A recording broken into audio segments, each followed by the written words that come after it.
What's good? Today we have a ladder game. I am Cybern, of course. I have another Cybern on my team and a UEF.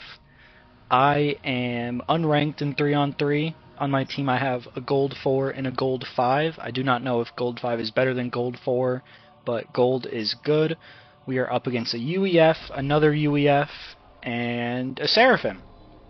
We are up against a silver 3, gold 4, and silver 2. I said good luck because I'm not toxic and I'm a good boy and I'm very nice and very sportsmanlike. My teammates complain about the lack of reclaim. There's a bit, but honestly not a ton. You can't see, but my teammate says he's going up here. I respond saying I will also go here. I up the speed because not much is happening. I usually go light assault bots at the start of these games when I'm playing one-on-one, but I feel like on the bigger maps and when you have teammates, it's not as necessary. I went 3 mass extractors and then a hydro. Now I'm setting my commander up here, but I think I will take a couple pit stops. I'll get some reclaim and then I will go for those mass extractors. They're talking about holding the line. I'm not sure what they mean. Oh, he's drawing something. He wants to go over there. We have a scout in the base. He is doing light assault bots. He said give. I don't know what that means. I think he might be Russian. So many Russians play this game. There's a lot of reclaim right here. I am moving up. I'm getting here faster than my opponent. I'm going to go a little bit more and then we'll slow down pretty soon. We have another scout over here. They're sending some labs. The comm should be able to intercept. Does he see them? No, he does not have radar. But they walk into him and he manages to get all of them. We're beginning to scout. That is my scout. I am building some air to try and cover myself. I'm getting these mass extractors up. I am doing pretty good on eco. I'm building more power because that's getting a little dicey. I'm upgrading mass extractors. I'm doing pretty good, honestly. I'm going for a gun upgrade because this is a pretty close map and these are so close together. I figured it would be worth the resource spend and the time in order to get this gun upgrade because I think it would be advantageous enough to be more than worth it. I'm scouting so I know where my commander is going to be walking into. I'm also going to build some radar up here in a moment. I'm going to slow it back down a bit. Still a bit faster. So I'm scouting so I make sure I know what's going on. There's not a lot of troops up here. There's one scout. He's doing some engineers, but I know his comm's up there. And so I have my gun upgrade. I don't know what kind of upgrades he might have. This is a little bit dicey. He should really have some troops. It's shocking those got through. If I remember right, I think some of them even get towards me, which is just shocking. We are approaching for some combat. You will see my commander engaging first because I have my range upgrade and he does not. In fact, I deal quite a bit of damage to him just chasing him like this because the commanders all move at the same speed, but mine can shoot farther. He does not have any backup either. I'm keeping my troops back a bit. The intent is that if my troops rush forward, his commander can kill them. But if I keep my commander in the front as a little meat shield, it'll be okay. But now that I see I have him on such the back foot, I'm pushing forward. He has nothing but anti-air here. That's not going to do anything. They can't even shoot. They're just glorified meat shields and not even very meaty ones. At this point, I feel pretty confident I can kill him. I have my commander gun upgraded. I have troops here. He is dropping rapidly. That would be huge for the gang.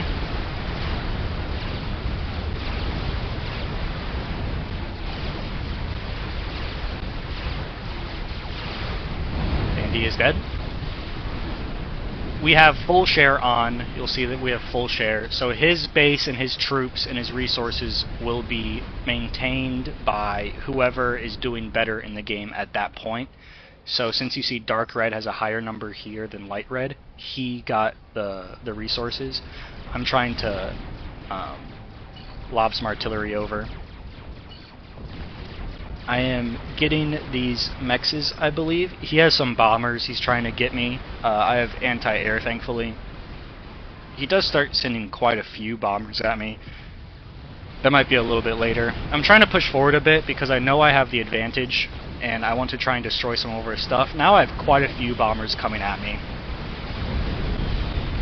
It's a lot. I have some interceptors I have on the way, though, and I have some anti-air, so I'm not too worried right now. Here come the interceptors. They'll have a little air fight. His interceptors kind of fry mine, though. I don't know why I lost this fight so bad. My micro just must have been worse.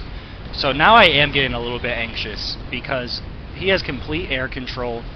My anti-air is all over here, and so I start pushing them back to try and support my commander, but I'm getting absolutely cooked and no one's helping me. I start trying to dodge and weave a little bit. He puts up a railgun to shoot down some of the bombers. I'm starting to get my anti-air over. I'm getting anti-air pushed up from over here. And luckily I'm able to kill the bombers, but I would have been very mad if I died. I would have been beyond fuming if I was doing all this work for my team and they let me die in such a horrible way, especially because I felt like my comm had more utility to give. I felt like I could have kept pushing at the front lines for a bit longer. But now that I'm so hurt and that's such a close call, I'm going to retreat and let my troops do the work. This force would be at least twice as strong with my comm there, but we'll have to do. My teammate JH Warteco is doing pretty good. He's going to take down that land factory. These bombers at this point are just flying to their doom. And there's not really any great targets over here either. It's not like he's going for the mass extractors. I am pushing these up to try and hurt their economy. I have Tech 2 Air and Tech 2 Land, and I'm starting to build Tech 2 Land troops. I have the second best eco right now after their best player, but that makes sense because he inherited all these mass extractors. Quite a few more bombers coming in, and also these troops, which I am not very prepared for because I have my entire contingent up here. I do have my commander still, and he would be able to handle this quite readily. I'm getting forward a bit. I don't have enough troops to kill the commander, not nearly, but I am going for some of the resources. I get one T2 mass extractor. I'm going to start going for a second. I would guess I get it with all this artillery. I don't remember. Yeah, I get it for sure. I'm going to try and go for a third, but I don't think I'm going to get it. I don't have enough at this point. They have too much HP. I did get him to retreat back here, though. And so that was a pretty bad hit. I took out this mass extractor, this one, and there might have been one here. Red is doing very good at this point, though. He has a T2 power generator up. I just got one. I can tell I just got one because I always put the shield there and it's still being worked on. I have a Tech 2 anti-air now that will devastate any of his air forces. Has 5 kills already, about to be 6, maybe more. Yeah, just taking those down so fast. And he's not even targeting it. That's just that's bad target prioritization. I built this on accident. This is a fun little suicide bot. I meant to build the stealth bots to hide myself from the radar presence, but I built him on accident. I think I fix it before I build another one now. So I realized, I say, what's that icon? I never see it. It is the fire beetle. What's it called? Yeah, fire beetle. He's still attacking with a lot of T1 bombers, which are redundant at this point. The anti-air is going down, but it has 14 kills. It was a 4-star unit. I am outnumbered here, and the attack missiles are not good at this range, but the T2 assault bots are much better than his. My eco is developing. I am in 3rd place after JH Warteco and then their Give Win Please. I'm going Tech 2. I've decided that the gun upgrade is no longer necessary. The troops are getting strong enough that the utility would not be worth the risk of fighting with my commander, so I'm building Tech 2 so I can build power, I can build tactical missile defense, anti-air, and shields. Purple is getting quite a few interceptors. We have T3 mass extractors up here, but also T1. That's funny. I know it's because I killed them, but that's pretty bad. I am moving to T3 land. still pumping out some fighter bombers, and it looks like I'm going to be going for something here, especially with these interceptors taking out their air, but also scouting very well for us. He has T2 bots, but I have too many for him. The fighter bombers are making their approach. Not the best view of them. I'm going to be going for some mass extractors. That's a lie, I was going for the power generator, but the shield is up. I don't think I saw that on the radar if I remember right. Or when I scouted, I didn't see the shield. And it's already completely healed, so this is not going to do anything. If I had any sense, I would target the mass extractor, but I don't think I'm paying much attention to these fighters. I was just hoping I would get it. And now he has anti-air defenses down. He's still attacking with the T1 bombers. I think that's a waste of resources. This guy's pretty heavily entrenched here. I should not allow this to exist. It looks like I don't really have it on radar very well, and if I do, I don't know why my tactical missile launchers, my mobile missile launchers aren't attacking them. I finally got my commander up. I'm going to build a shield first, because I'm scared of air bombs.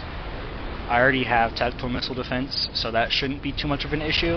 I'm building more, and now I'm getting the power generator, partly because I need more energy, and also I'm attacking here now, but that's not doing anything. I figured I'd weaken the shields though, maybe. I'm mostly attacking it with tactical defense, although this range is insane. I was shocked it was shooting my tactical missile launchers back here. This is the stealth bot, and so it should be obscuring me from their radar. Not all of them, but everyone within... I'll show you. Everyone within this range of that ring is invisible to their radar.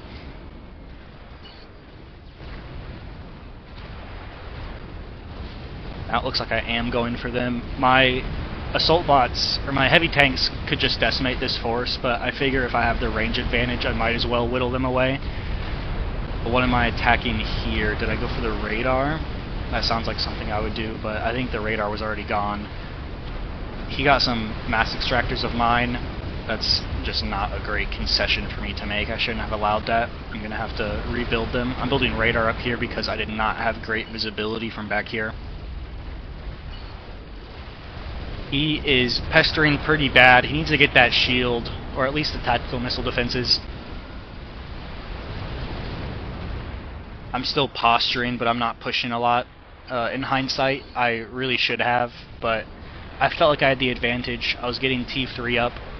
I didn't want to throw my force away. I figured that biding my time would benefit me more than it would benefit them. Looking back, that is not the case. He has so much economy. He has a T3 air factory, which is frightening. He could be building an experimental for all I know. I'm finally deciding to push, and it should be mostly obscured. Yes, it is, because I have a few stealth bots. I have one here obscuring this ring, and then one here. And it looks like those are the only two. That makes it very hard to engage. I didn't mean to select that. It makes it very hard to engage because you have to kill the stealth bot or get a visual range, and the bots have a much wider range to shoot than they do vision. They mostly rely on the radar coverage and the radar signatures, I guess you could call it. I push up here because I don't have vision. I would have shot them from afar if I knew any better, and now that he does have vision on me because he can see the bots, he can target the stealth bots if he was paying attention.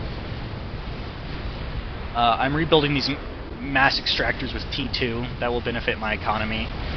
Our friend is getting pushed pretty hard. He has T3 point defense. Those are insanely good.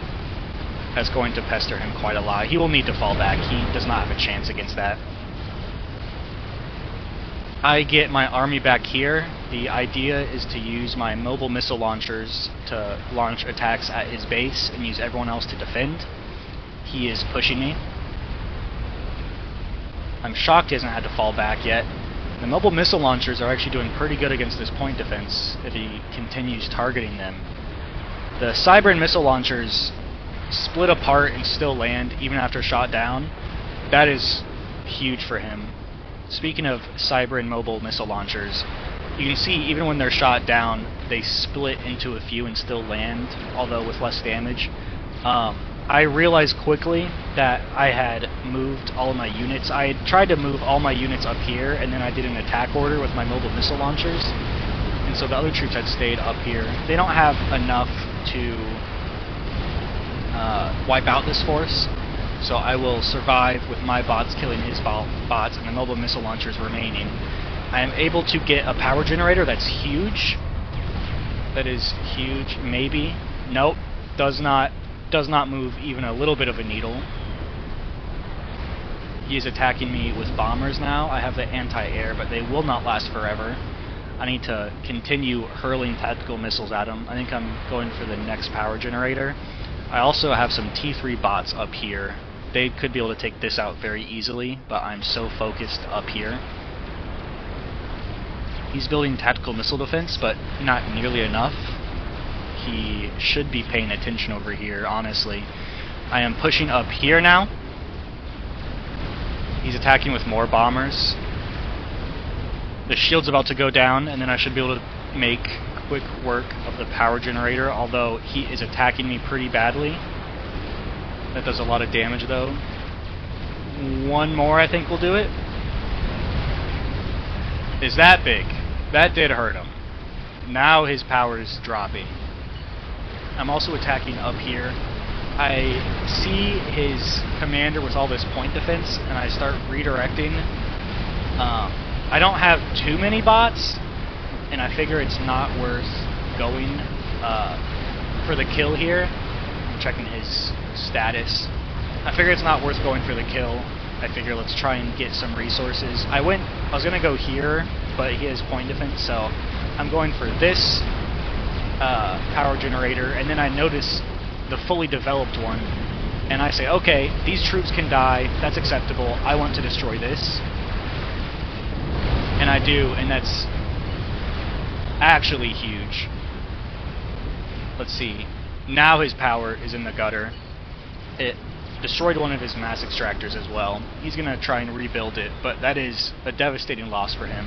And I still have some more troops. He's shooting mobile missile launchers at me, but the Loyalist redirects them, which is funny. That is hurting him quite badly. And by quite badly, I mean barely at all, but it's funny that it's hurting him at all.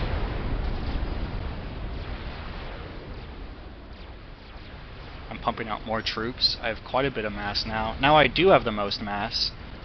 That is likely just because he is power stalling so bad. He's building a new power generator, but it's taking him a while. And he has the T3 radar, so they are quite at a disadvantage without that. I got some mass extractors. I didn't have the radar, I guess, to be able to get the rest. Again, this is still just too much point defense for my current troops to make it through. Although I have gone T3 with my commander, I got a power generator, and I'm making an experimental monkey bot. I'm still pestering, but I don't have enough of a force to be confident up here. Although I do have more on the way. Trotting along. These anti-air units are very, very strong. He has some Tech 3 as well. They're just sitting ducks, though. Now that he has radar backup, his energy must be refilled. Nope. Just for a moment, unless a plane flew over and got vision. That's what it was. I am outclassing this unit. The Tech 3 units are stronger, and also they have this stun effect. They're attacking with a lot of tactical missiles, but the Loyalists should redirect a good amount of them and send them right back from whence they came. And the less missile launchers there are, the less overwhelmed they'll be, the more they'll send back. I think that is so satisfying. That's pretty much the only reason to make Loyalists. The bricks, these guys, they have better range, more health, they're amphibious, they're just better. The Loyalists are cheaper and they move quicker, but they're just not nearly as good. I have a heavy artillery bot here. I don't usually make these because they have to entrench themselves down in order to shoot. But with this guy entrenched here with Tech 3 point defense, I thought it seemed like a good idea. So I'm attacking with mobile missile launchers. I'm going to start attacking with this guy if he survives. And now I am pushing. I'm pretty confident I can kill the commander. So I have everyone target him. ALC has to entrench itself down before it can start shooting, but it is a very strong unit, and the commander's health is plummeting fast. I have too many units. Those bricks, those ugly abominations, do so much damage and have so much range. His shields are all down. Point defense can't keep up. He drops. I say GG. Who's he talking to? How old are you? Need a unit here. Yeah, he's upset. He said, yeah, sure. I'm not sure if he's talking to me saying GG or his teammate trash talking him. Red plays like 5-year-old. That's really funny. I don't think he was doing bad. He definitely was not doing good, though. He didn't produce any units, pretty much. Don't really know what he was doing the whole game. Most of my forces died over here. He is pushing a meaningless assault when he could wrap around. That is the main disadvantage of these static emplacements. You can go around them if you don't have a good choke point, and now that his commander's gone, there's no reason not to. The range of these is only here, so you really could just hug around and get there. My engineers are still on their little reclaim mission. My troops are up here, and I have the spider bot, and the spider bot has stealth, so he should not have any idea what's coming. He does. Does he have Omni? It would make sense if the top guy made Omni. I'm going to pause it. I'm going to look for this radar because I don't know why he can see my troops. He does have Omni. So Omni can see the entire map. That's why every radar signature is covered. However, it also gives you pseudo vision. So stealth does not work within this ring. So he can see my Monkey Lord. I thought he couldn't. That is a shame. However, he does not have nearly enough defenses for the Monkey Lord. I will lock on to his commander, and he will not be long for this world once it finds its target. And that's game.